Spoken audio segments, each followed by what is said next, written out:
This is Mom Squad Pod, your weekly update on tips, tricks, and all things parenting with Maureen Kyle. Hi, everyone, and thanks so much for joining us here on the Mom Squad Pod, where we talk all things parenting. And today we are going to talk about a very heavy topic. We're talking about school safety. I'm Maureen Kyle, and I'm bringing in Danielle Wiggins, who is also with me on the 3 News Morning Show, because Danielle has a great perspective, having a husband who's a teacher. I have parents who, my dad is still teaching. My mom is now retired, so I have family members that are in the classroom. I have siblings that are teachers, and we both have kids that are in schools. And I think everyone, whether you're a parent, whether you are a grandparent, an aunt, or an uncle, everyone has thought about, what if that was my child's school this week? This has just happened way too much. Too many school shootings, mass shootings, not only the school shooting, but within the past couple of weeks, we've seen a shooting at a church out in California, and of course, the grocery store in Buffalo. So Danielle, I appreciate you joining me on a very heavy topic, but we also talked to a safety expert coming up in a little bit. But going through the Tuesday events that happened in Uvalde, Texas, what went through your mind when you started to get those alerts on your phone? The first thing that went through my mind is not again. Mm-hmm. I can't take this again. We're not even that far removed from the Buffalo shooting. Right. And I was talking to a cousin who was ex-military, and we had went to dinner the day after the shooting, and he was like, yeah, I needed to go to the grocery store, but I wouldn't go. I wanted to find a place that was out where I felt like no one would be there. And I said, oh, well, why?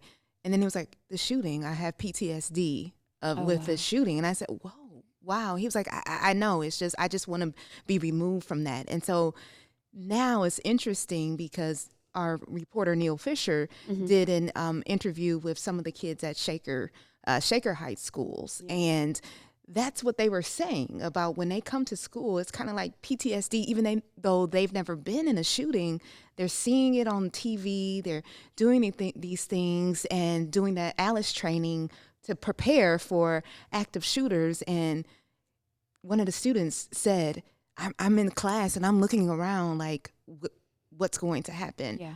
And again, when I saw those alerts, I said, I just can't take this. No. And I've been seeing teachers post, and a lot of these posts are going viral, of every teacher has looked around their classroom to look for the hiding spots, to see what maybe an outsider could see looking in through a window. They have a safety plan in place. They think about what if and could it be possible here, and just the fact that these are our family members who went into the profession to teach kids, not be frontline police officers, basically. It's heartbreaking to see those posts. Not only, I mean, we haven't even delved into seeing the posts about the kids' stories. And I'm not going to get into a gun debate here. We're talking about safety and what goes through all of our minds now, which shouldn't be going through all of our minds now, which is safety in classrooms and in other public places where we should feel like we could go in and feel safe. Right. And you said about, I'm married to a teacher, your parents are teachers, your sisters are teachers. And I was telling you before we started to record, I said, if I ever heard of a shooting at my husband's school, I already know that I'll be a widow, because I know how he is. He's a former football player. He's a coach. He's very protective, and he's on security at our church. And so I know he is going to run to the action to try to save the kids. I know that. And, I said, man, I didn't know I was signing up for that when he switched careers to become a teacher, but this is the day and age we live in. And I'm really trying to process through that right now. Yeah, it's sickening. It makes everybody sick to their stomach. That's what I've seen the most on social media, of people posting and saying, this sickens me. I feel ill about what's happened. And the other reaction that I think we've all had is going through what you know of your child's school, or if you don't have a child in school, maybe your favorite grocery store, your restaurant, your church. Like, okay, so wait, where are the locked doors? What are the safety protocols that they have in place? Where would I run to? And it's really sad because I have sat there in church and thought, okay, if somebody came in from the back, what would I do? Would I have the kids crawl on the floor and run to that exit? I even went to dinner with a friend recently, and in the middle of dinner, she said it out loud. I wasn't, we were very casually eating. We're laughing and we're talking, and I could see a look on her face. And she goes, "Don't you think about like where the exits are when you're in a crowd like this?" And I thought, no, I didn't. At that moment, I wasn't thinking about where I am in relation to an exit, but she thought that. And I think a lot of us, especially as the latest events have popped up, have now looked around our surroundings. It's just whenever these mass shootings happen, you look around and you go, what if it happened here and right now? But or you now have to have conversations with your children, with your spouses about if we are in this situation, what are we going to do? And unfortunately, I had to have the conversation with both of my children. NBC, they reported about the young lady who was in the classroom and saw all of her friends and teachers get shot and die, but she survived. And how she survived was she took blood and put it on herself and pretended to be dead. And I cannot imagine. My children are 14 and 11. And I had to say, if you were in that situation, I hate that we're talking about this, but if you're stuck and you can't get out of that classroom and they're in there, what would you do? Right. And then I had to share with her what this person did to survive. And it just felt so wrong to have that conversation. But those parents, they didn't believe that would happen when they dropped their kids off to school that day. And so that girl is alive, but all the trauma that she has, but she's alive because she had some type of quick thinking of what to do because she was stuck in that classroom. It's heartbreaking. I mean, it's just heartbreaking. I feel like we've practically been in tears all week and throughout the weekend as well. But I did want to talk to a safety expert because I feel like parents, kids, it's too heavy of a topic for certain age kids. Other kids, you're having that conversation, but you can't have the full conversation sometimes. Maybe some you can. It's very sad, but we have to be the ones who advocate. And until we see what legislators do, we're the ones who have to stand up and say, excuse me, school district, what is your plan in place? Where are the safety, the resource officers? Where are the locked doors? So I had a chance to talk to Tim Dimoff. He's known nationwide as a security expert. He owns a consulting company, Sachs Consulting. And here's what he had to say. Here's our conversation about some of these safety issues that do come up. So, Tim, when you see the latest shooting that happened in Texas, a lot of parents will want to ask, can this happen here? I think we all ask, parents, grandparents, anybody who's a caregiver asks, can that happen in my community? So when we're looking at all the safety protocols that are in place at this point, what should we really be looking at as parents, talking to school boards? What should school boards be looking at in terms of, am I adequately protected? What do you think is the most effective? Yeah, when you're talking about schools and education facilities, you really want to look at the people flow, and that is, how do people get in and out of the building? How many different entrance and exits are there? And are those entrance and exits locked, monitored, and controlled? It all comes down to people flow. It all comes down to, secondly, how easy or easily is it to get into an educational facility? Or is there protocol that prevents a person from just walking in a education facility? And what happens when that person initially makes contact with any door or entrance into the facility? Do they get into the center of the building, or are they restricted? Are there cameras, intercom?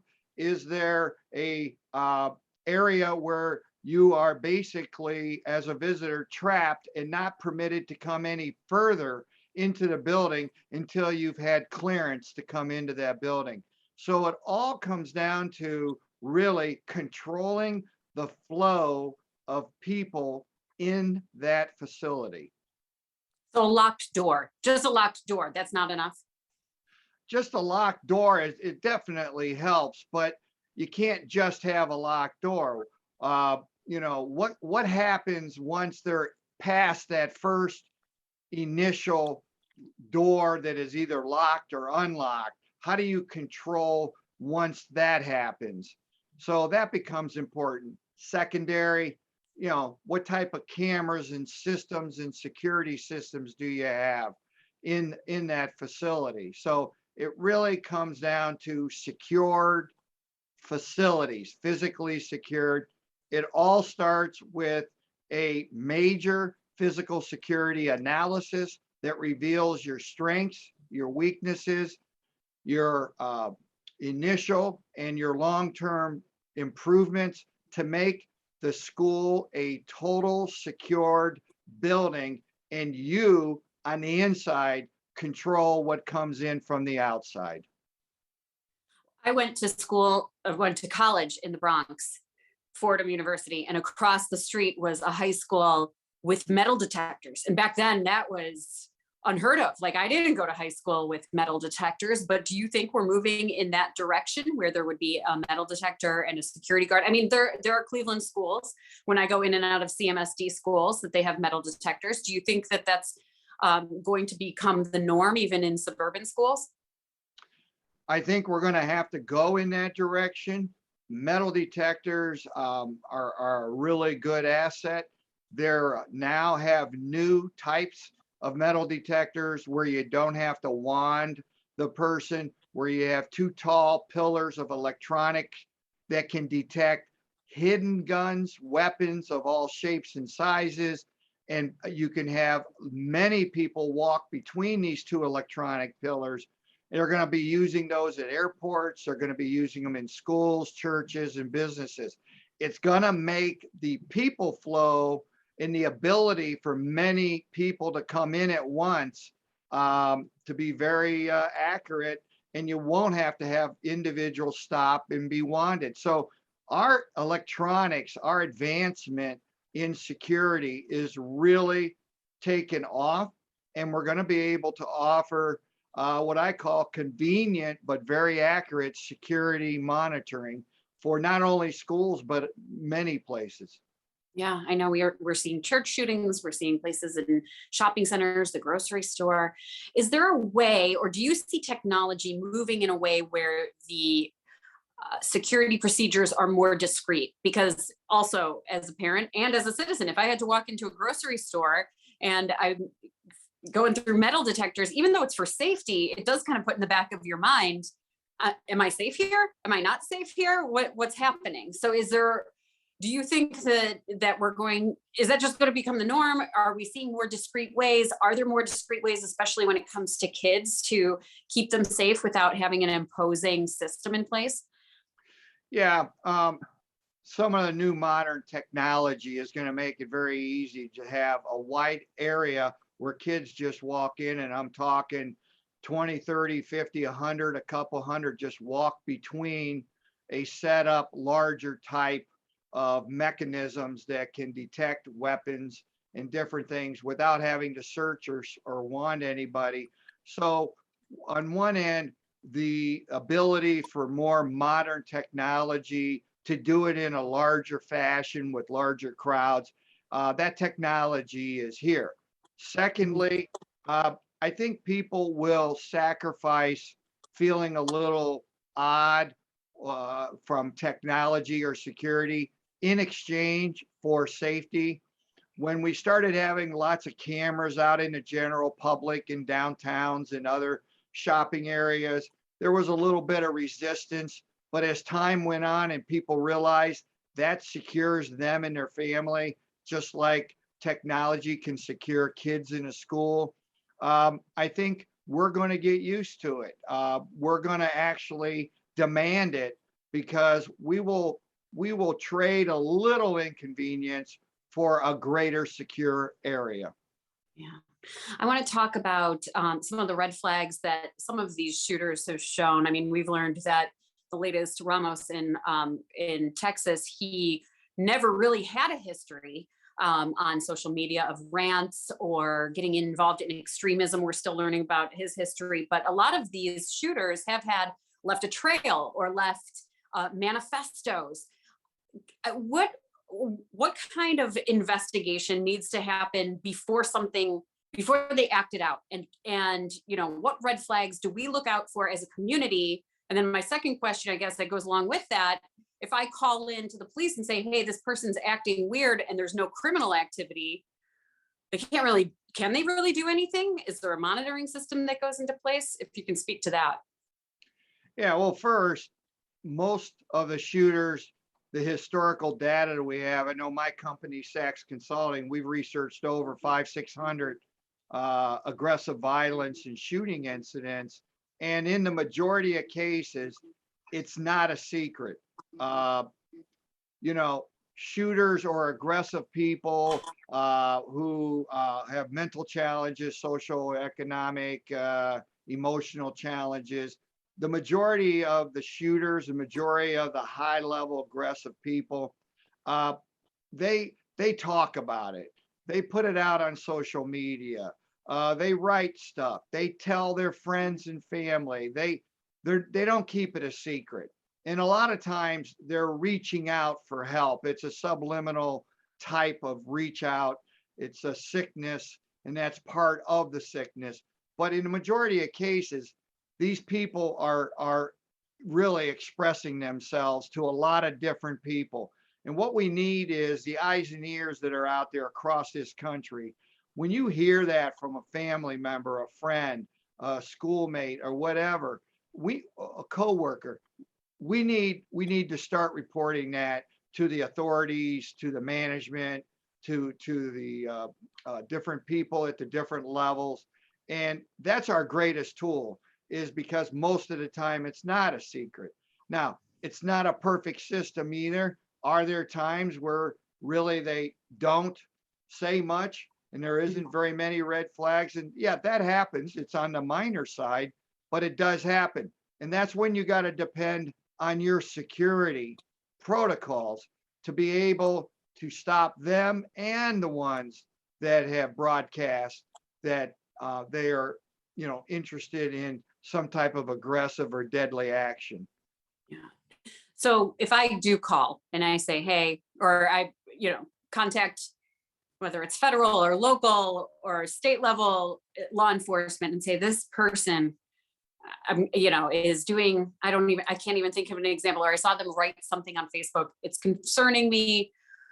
And they say, okay, we'll look into it. Do you think that there is a file? I mean, is it worth calling, or does it go into a file and never really looked at again? Well, more and more from the federal side to the local and the police and state police, they're creating databases with names in it. And when people call in, even if it's an insignificant thing, they're calling in. What we're doing, and we need to do a better job, but we're going in this direction, is a national type and a statewide type of database where you get these little clues or hints or red flags or reports, and you're able to enter them into a data system. Well, all of a sudden that data system links that one complaint with the same person who has 8 other complaints, or people have called in suspicious behavior or have talked to them and they've expressed some aggressive behavior, wishes and wants. So as time goes on, we're going to be able to create these databases that are going to help crisscross this kind of thing. And it's going to be a tremendous tool. And it's just another tool in the toolbox to prevent these kind of things. The more that we can do, and the more different types of things we can do, from proactive to reactive, the better chances we have. And I will say, there is a lot of aggressive people with aggressive actions and intentions who have been stopped. One of the things is we just don't hear about it.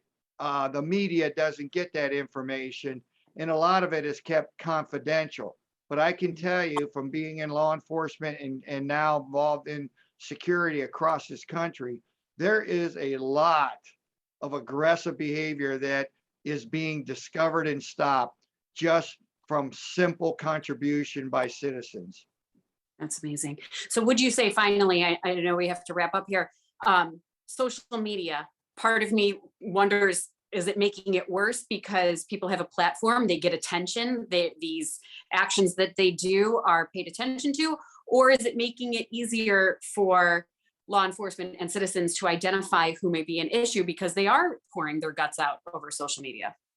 Social media is a double-edged sword. Okay, on one end, people are expressing themselves, their intentions on social media. What gives us the ability to monitor social media and look for those trigger words, those keywords that could lead us to that person and prevent it. So on one end, yes, it's a great filter. It's a great red flag type of discovery. But on the other end, the publicity that shooters and aggressive action gets on social media is a strong, dangerous thing that's going on, because those that are hurting mentally, emotionally, socially, they get the media, they get the social media, and they see the glorification of the shooters and the aggressors.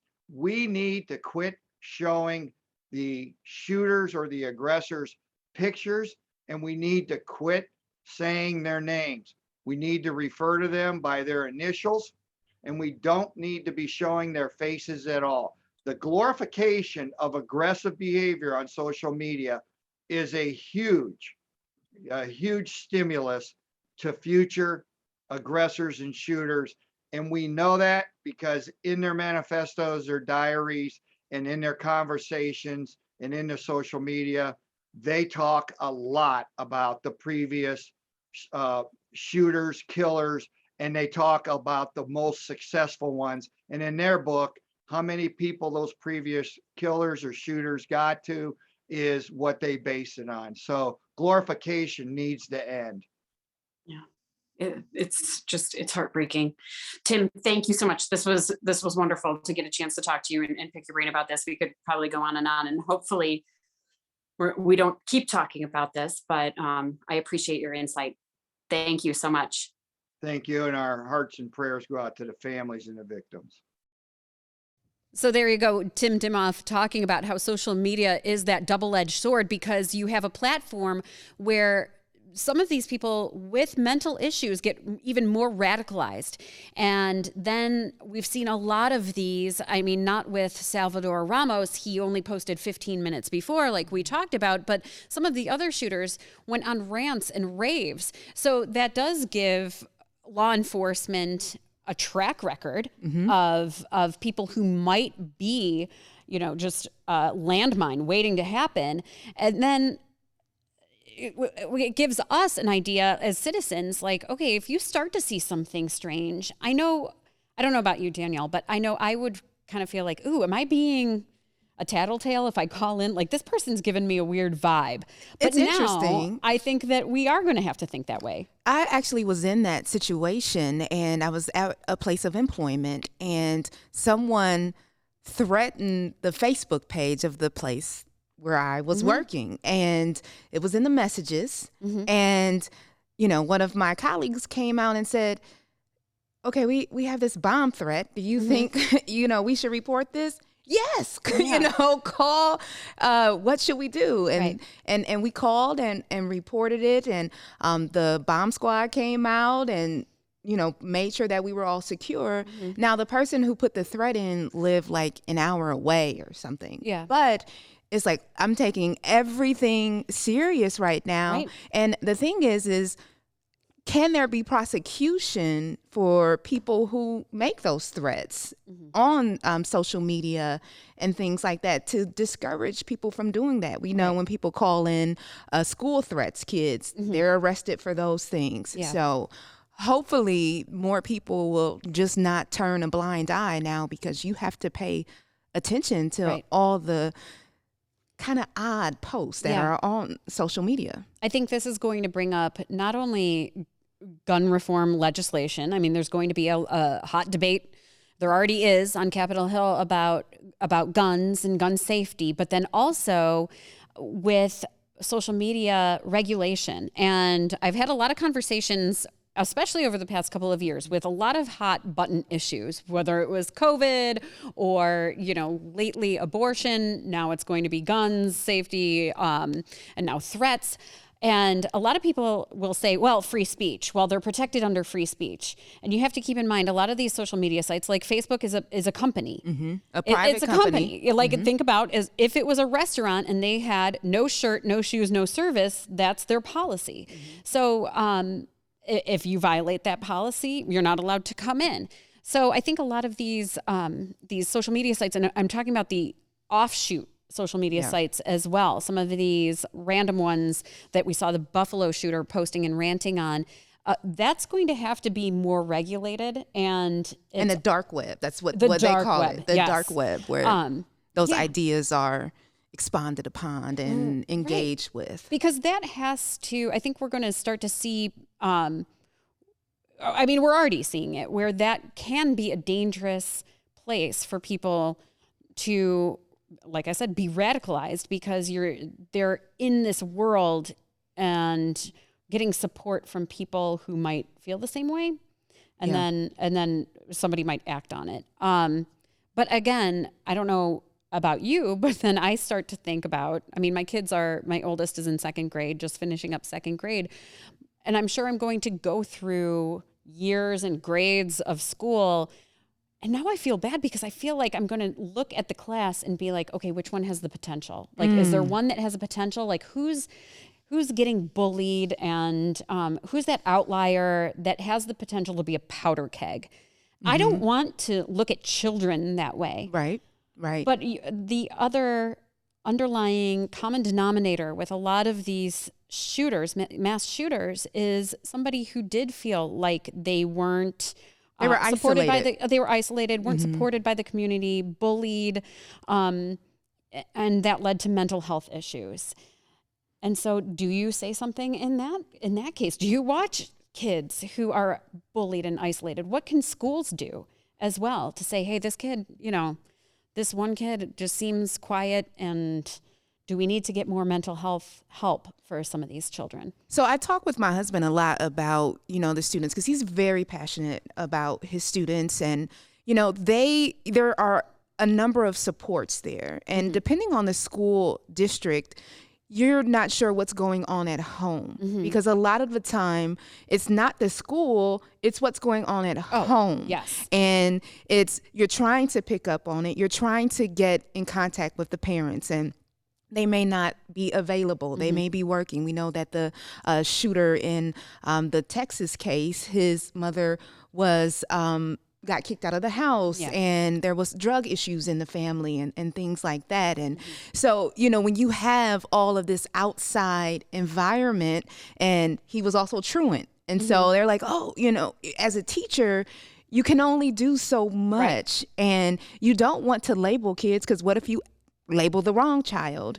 And as a daughter, having a daughter and son that are African American, we're really, and we're in a diverse neighborhood, but it's like we are very high alert on making sure that our child's not labeled. Right. Like maybe, our daughter is very confident and she's a darker skin, and research has shown that, they get labeled as aggressive or a bully, and so we're fighting that. So it's a really sticky line, because yes, you want to be proactive, but so I see it from the teacher side, but on the parent side, you're like, wait a minute, hold up. Right. I don't want my child to be labeled that way. Like if that's your child, that they're like, oh, I wonder if they're the next school shooter. Exactly. Like, nobody wants to look at a child that way. And that was a question, that when I was talking to Tim, it's like, you don't want to be that person who says, hey, is this child, because a lot of them are children. They're still teens. Is this teen a problem? But then if you're in this weird spot of like, do I say something? Do I not say something? I think you had to wonder too, like how much involvement are the other parents involved in this situation? Like different reporting on the the mass shooter and other students that went to the high school. They're like, no, he wasn't bullied. He just, he tried to bully different people. And so there's different perspectives on that. And so you wonder if maybe other parents may have came and say, hey, is everything going on? And so even with, my children in particular, they're young. And so they have issues. They, have, altercations with their peers, and I'm the first one to go, knock on the door and talk to the parents or talk to the school, bring those things in when it's appropriate, whether it's at dance, whether it's at, hey, I want to talk to the parent. I want all of us to get together so that we can clear those things up. And so I don't know how other parents, interact with that, but that's our philosophy is that we make sure to be involved, not only with our children, but the children that are in their circle and their parents as well. Yeah, that's a great point. That's amazing. No matter what, I think that this, and I'm hoping I'm right here, that this shooting is different. I'm hoping that this one is the one that makes everybody stand up and say, we want change, whether it's... We said that about Sandy Hook, though. I know we did. I know. And we said that about Sandy Hook. I Parkland. I don't know what it is about this one where I don't know if it's because we've had so many in a row. I don't know if it's because this is the second elementary school shooting that just makes it so sickening. But I'm really hoping that no matter what particular issue you're taking up, whether it is you feel a certain way about gun control, whether it is you feel a certain way about mental health and advocating for a child in a community, I think it's up to us parents to stand up and say, we don't want this for our children. We don't want another school shooting like this. What can we do to make sure that our schools are safe, that our kids are mentally healthy, and that they're in safe environments, whether it's at home or in the school? I think I don't want to forget this one. I don't want the news cycle to happen and we're on to the next issue within 2 weeks. And this is just a horrible, tragic memory. I do not want that to happen. And it's a cliche, but it does take a village with the entire kids and students and everything, because, you think about trauma that we've all been through these past 2 years with the pandemic and social unrest, and now we're in inflation. I mean, households are stressed. And you don't know how the kids are taking it. We all know that studies have shown that the kids are not faring well mentally because of the pandemic. And so maybe we need to move away from, oh, this is my house, me and my house, and I'm good. But start moving back to more being community, checking in on one another. And I know that's hard because we're so used to, nope, I'm distant. I need to keep my distance for COVID. But we do have to start paying attention to the children in our neighborhood and our schools and that we're around that we could possibly touch. Absolutely. Well, we are going to keep this conversation going. Danielle, thank you so much. You've been so insightful. I really appreciate your perspective. I appreciate you having me. And thanks to all of you for tuning in to the Mom Squad Pod. We'll see you right back here next time. Thanks for listening to Mom Squad Pod with Maureen Kyle from WKYC Studios. Subscribe now so you never miss an update. And find more on everything you heard here on WKYC.com and on the WKYC app.